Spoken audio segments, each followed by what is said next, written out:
perguntas para a gente fazer para Matheus Pereira, diretor da Pátria Agronegócios, já que hoje é quinta-feira e quinta-feira é dia de Quinta com a Pátria, aqui no Bom Dia. Seja bem-vindo, meu amigo, é sempre um prazer recebê-lo, sempre bom ter as suas informações e, de novo, hein, a audiência tá chegando antes de ti para te esperar. Bom dia, Carla. Bom dia a todos que estão nos assistindo, nos escutando. Prazerão estar aqui mais uma quinta-feira. Vamos lá, o mercado está um pouco mais animado, assim dizendo, né? A gente está em observado ali uma certa tentativa de recuperação. Então, fica até mais fácil, né? Até melhor a gente comunicar quando o mercado está com esse ânimo, né? Novamente aflorando. Agora, Matheus, vamos entender primeiro esse movimento em Chicago. Hoje os preços testando ali os $12 de novo e julho, agosto acima já desses 12, né? O julho tem $12,14. É um movimento que tem robustez, que tem consistência ou é um movimento frágil e pode se dissipar rapidamente mais uma vez? Tem sim o suporte, tem consistência, Carla. A gente vê que o mercado vem se readequando, né? Após tanto exagero nas quedas, né? E mercados tensionados, né, como tem sido o mercado da soja, do milho, em especial desde 2017, né, quando a gente teve aí a ampliação da capacidade especulativa da entrada no mercado, né, os fundos aumentaram a capacidade de aportar, né, sobre commodities agrícolas, né. Nesses mercados mais tensionados pela especulação, né, sempre há exagero, cara. Sempre haverá exagero para o lado de cima, nas altas, né? Assim Certo. como também há exageros para os lados das baixas, né, as quedas. Então a gente tem agora grande parte desses exageros, né, observados aí nos últimos 2 meses em especial, sendo já diluído, dissipado, né, o mercado voltando a criar um tom mais de racionalidade, olhando realmente para uma construção de oferta, olhando mais aqui para o Brasil, que já está, né, no seu médio já de conclusão de colheita no país, né? O médio que eu usei já passou os 50% na semana passada, já estamos próximos a 60% da área colhida, que será atualizado amanhã pela Pátria. Então, sim, realmente a gente já tem um mercado mais, enfim, consegue enxergar, visualizar melhor, né, a distribuição da oferta aqui nas Américas. Era isso que eu queria entender. Essa consistência vem dessa preocupação com a oferta, Matheus?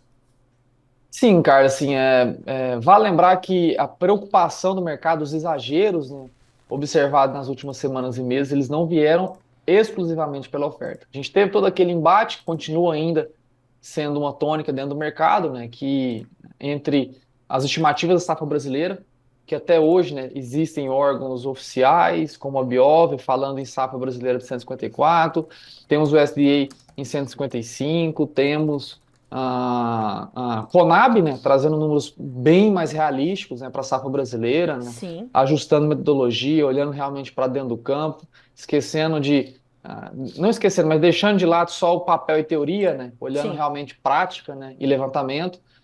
Então, existe ainda, tá, Carla, essa grande diferenciação, essa grande dificuldade, tá, cara, do mercado entender a realidade da safra brasileira. A gente vê até alguns, né, querendo construir uma retórica distorcida, né, como sempre fazem, né, que pouco entendem talvez sobre a base fundamental do mercado, falando que isso não tem nada a ver, que o mercado já entende que a safra brasileira é X, é assada, é isso, é aquilo.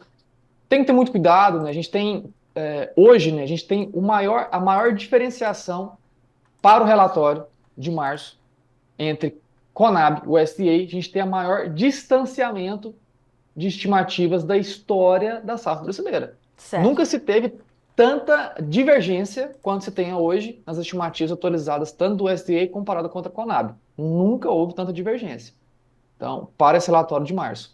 Então, a gente tem sim o mercado ainda vivendo algo sem precedentes. Tá? Então, por isso que é difícil a gente ser taxativo em falar, pô, já esqueceu isso, já não tem mais precificação. Enfim, isso é uma retórica que ainda carece o mercado de entendimento, carece dessa conscientização sobre o que acontece no Brasil, que é uma safra deficitária.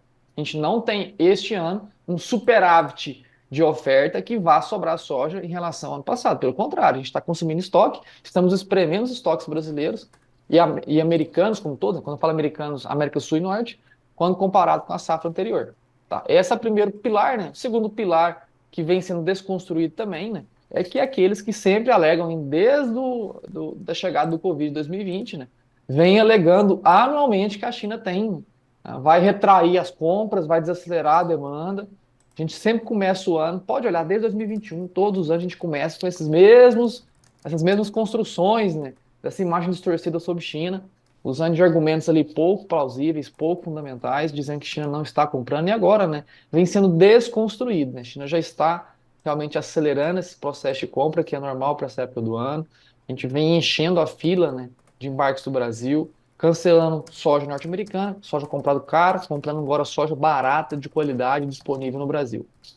A gente está falando de como é que isso aconteceu essa semana, Matheus, em termos de preços e volume de negócio? O produtor precisa de mais para se animar e se estimular, além da sua necessidade de caixa nesse momento?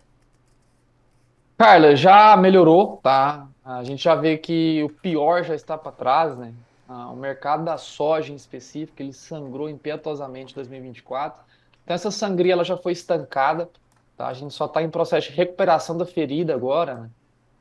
E sendo bem objetivo, né? O mercado nessa semana em específico, Carla, melhorou cerca de R$ 4 base Porto, tá? Os últimos 7 dias, não na semana, os últimos 7 dias corridos, né? A gente teve uma melhora substancial dos preços base Porto, que vem jogando, distribuindo, né, mais capacidade de pagamento aos compradores, aos originadores no interior do Brasil, tá? A clientela pátria, né, que é distribuída desde o Rio Grande do Sul a Roraima, formada ali por quase 90% de produtores, mas também temos os compradores, cerealistas, né, indústrias, que, enfim, também têm um acesso, né, a toda a inteligência e estratégias da pátria, né. Essa parte compradora nos indicam que existe muita dificuldade na originação. Tá? Nessa época do ano também, em exceção, há alguns poucos anos no passado, onde as quebras foram de fato catastróficas, né, a nível nacional. A gente nunca alegou uma catástrofe produtiva a nível nacional, apenas uma redução drástica de produção, né? Então, teve anos no passado onde as quebras foram sim catastróficas, generalizadas, todas as regiões do Brasil sofrendo com perdas produtivas, que a dificuldade da originação, né, foi semelhante ao que se vive hoje.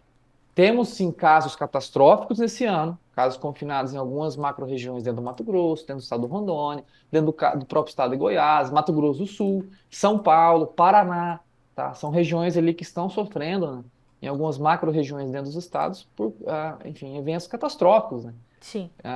Expectativa de produtividade de 60, 65, 70, 80, 90 sacos, como foi ali no auge do ano passado, deixando colher nos 15, 20, 25, 30 sacas por hectare.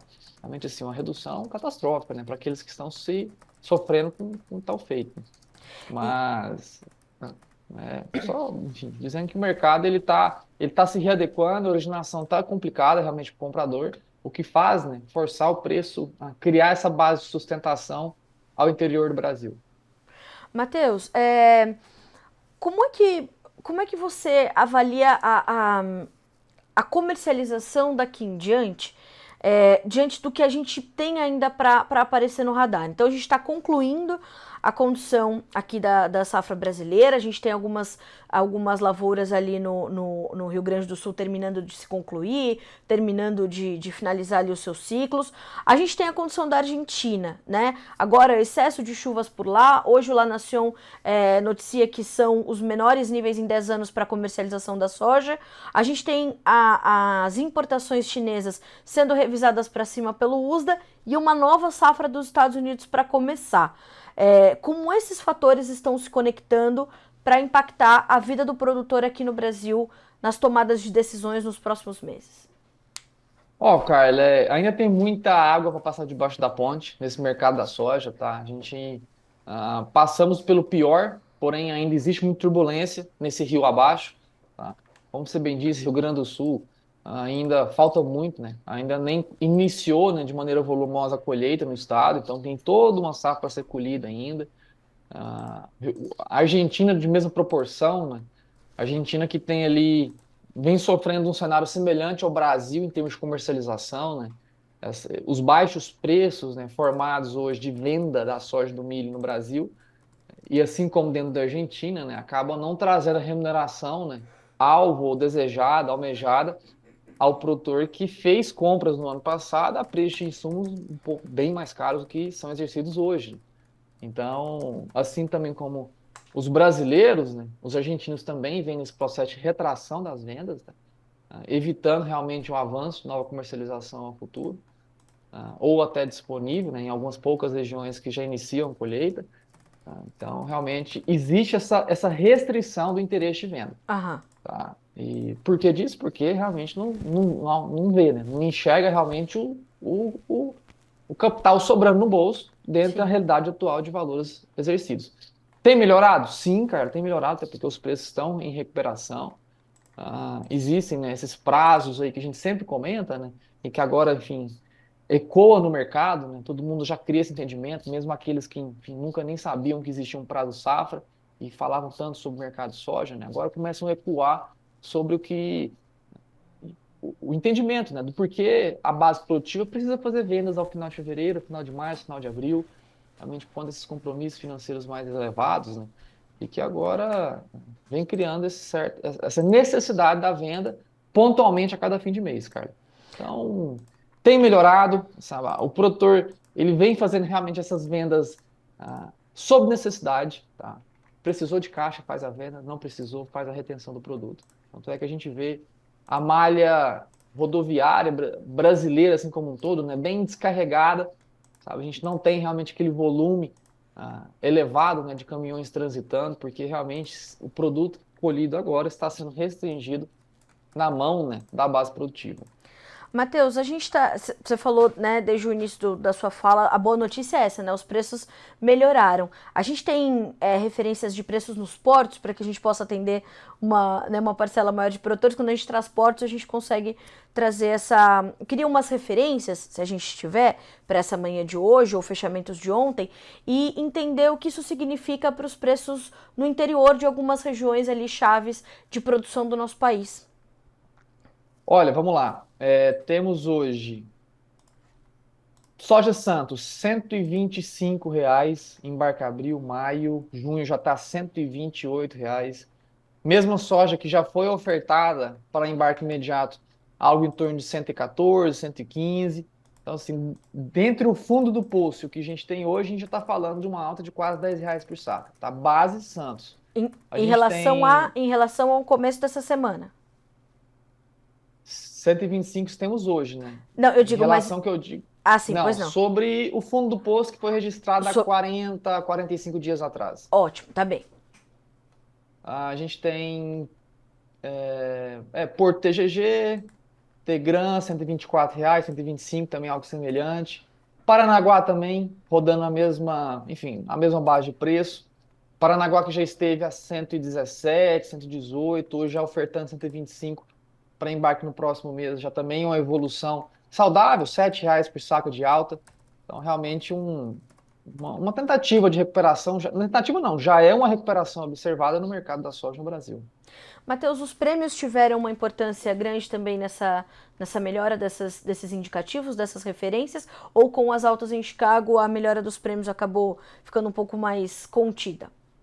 Com toda certeza, Carla, até trazendo aqui em primeira mão os primeiros indicativos de prêmios agora para essa manhã.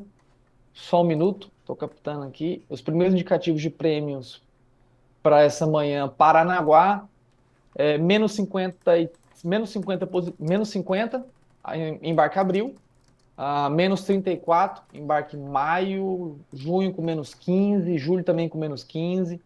Então, os prêmios que já chegaram a estar no spot, né? No caso aqui, abril, que a gente tem por agora, chegou a estar nesse disponível algo em torno de menos 110, menos 115, né? No intraday, ali, em uma sessão específica, uma negociação específica. Mas, enfim, girou ali no fundo do poço, próximo aos menos 100, hoje já está em menos 50. Então, eu sempre faço aquele comparativo, né? A cada 10 pontos de prêmio, ó, escutem bem o que a gente está falando por aqui. Talvez você nunca Sim. escutou isso, tá? No seu dia a dia.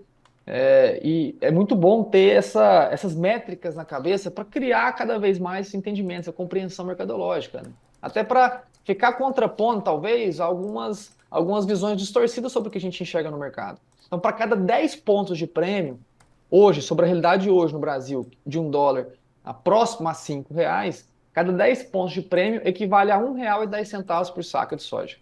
Então, se a gente fala que só os prêmios saíram lá do spot disponível de menos 100 para menos 50, a gente está falando de 50 pontos, que é o equivalente a R$ 5,50 por saca de reajuste, né, de melhora na precificação da soja base porto no Brasil, que é, enfim, é preço também distribuído para o interior do país, né? Então, cada 10 pontos de prêmio que melhora ou piora é uma variação de R$ 1,10 na saca da soja, quando o dólar está próximo aos R$ 5 aqui no Brasil. Então, sim, o prêmio foi um grande responsável, viu, Carla? Informação valiosíssima. Matheus, vamos falar com a nossa audiência, né? Como eu falei, o pessoal chega antes de você aqui querendo ouvir suas respostas. Ó, eu vou começar pela pergunta do André Bezerra, de Mato Grosso do Sul. Ele diz o seguinte: quais as preocupações em relação ao clima na próxima semana? O que você destacaria, Matheus? Olha, preocupação agora ainda. Falam-se ainda muito sobre o mercado do milho de segunda safra, com toda Uhum. certeza. É o que a gente tem de mais crucial, né, em relação ao clima Brasil hoje, é o que? A formação do milho de segunda safra em campo. Porém, ainda existe muita soja em estágio de reprodução final, pré-maturação, a soja em R5, R6, R7, soja formando vagem, enchendo grão, que precisa de água nos próximos dias e semanas. Muita soja, algo em torno de 25 a 30% da soja brasileira, ainda precisa de um clima, né, agradável, satisfatório, nessas próximas 2 a 3 semanas, para concluir o ciclo safra de maneira saudável. Então, o que a gente tem no atual momento, né, de previsões climáticas? Existe sim uma massa de ar quente de alta pressão na região do centro-sul brasileiro, que impede a formação das chuvas para o sudoeste goiano, toda a região centro-sul do Mato Grosso, todo o Mato Grosso do Sul, toda a região centro e norte do estado de São Paulo, assim como o noroeste do estado do, do, do Paraná, perdão. Então a gente Certo. tem ali algo em torno, vamos dizer assim, de maneira generalista, cara, a gente está falando ainda de um terço da safra brasileira de soja nessas regiões produtoras, né? E estamos falando ali quase que 60 a 70% do milho segunda safra nessas regiões citadas, que passam Exatamente. por temperaturas mais quentes e ausência, né, de chuvas recorrentes para os próximos 10 dias. Muita preocupação ainda pela frente, cara. Eu acho que dessa forma a gente consegue começar a responder o Samuel Aguiar, que pergunta: Matheus, muitas divergências sobre milho B3 setembro. E aí, para cima ou para baixo? Ontem os preços começaram o dia realizando lucros, voltaram a subir, fecharam com boas altas, né?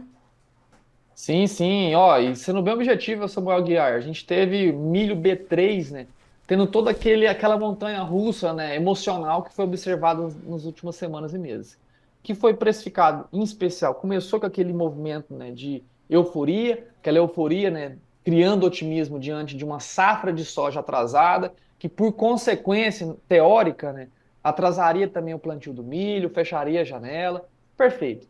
Vivemos aquele primeiro momento ao fim do ano passado que o milho na B3 criou, né, essa euforia otimista, justificando alta, alta, alta após semana.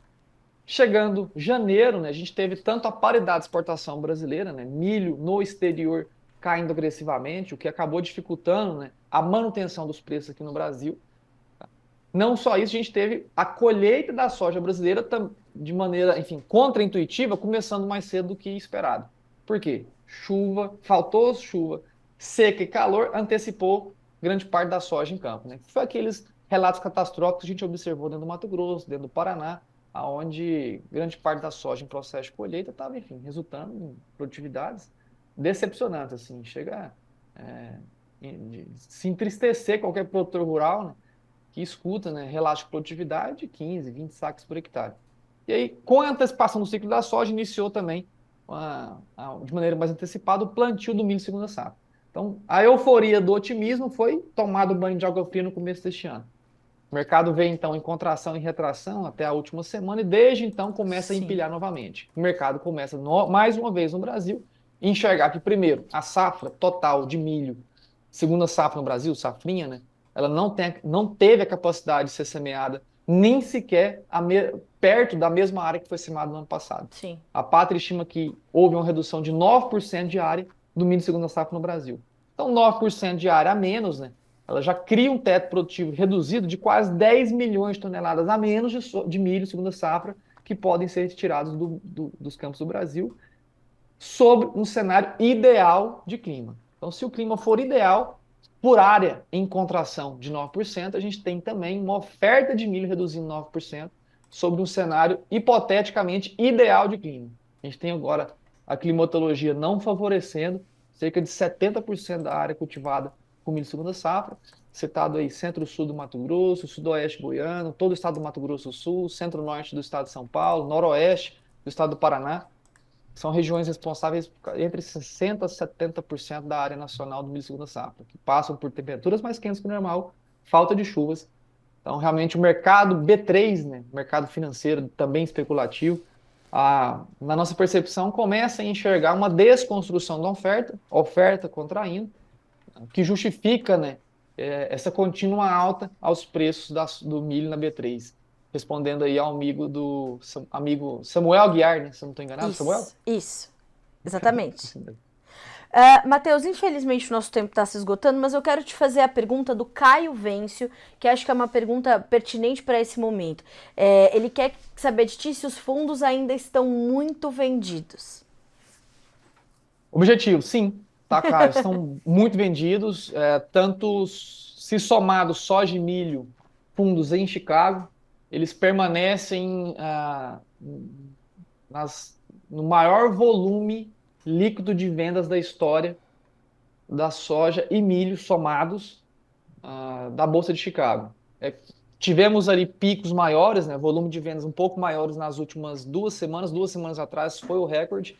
Foi diluído de maneira pouco significante, porém ainda, né, a somatória, o acumulado, né, de vendas totais desses fundos de gestão ativa, fundos especuladores somados soja e milho, estão aí nos maiores patamares de vendas líquidas da história da Bolsa de Chicago. Então, sim, fundos estão ainda super vendidos, né? O que cria nessa percepção de reversão. Uma reversão das vendas é adição de compra. Então, realmente, como eu já disse lá no começo, os exageros sempre existem, tanto para o lado positivo quanto para o lado negativo. 2 anos atrás, passamos aquele exagero no mercado, no campo positivo, né? Preços recordes do milho, preços recordes da soja, no mundo inteiro. Então, realmente tivemos aquela grande euforia que logo, logo ela foi diluída. Mesma coisa a gente vive por agora. A gente teve a grande euforia das quedas, né? Pressionou o mercado, retraiu soja e milho no mundo inteiro, porém agora vem também nesse processo gradual de diluição desse movimento exagerado nas quedas, né? O mercado vem nesse processo de construção das altas, né? Tanto lá em Chicago, quanto também nós enxergamos aqui no milho B3.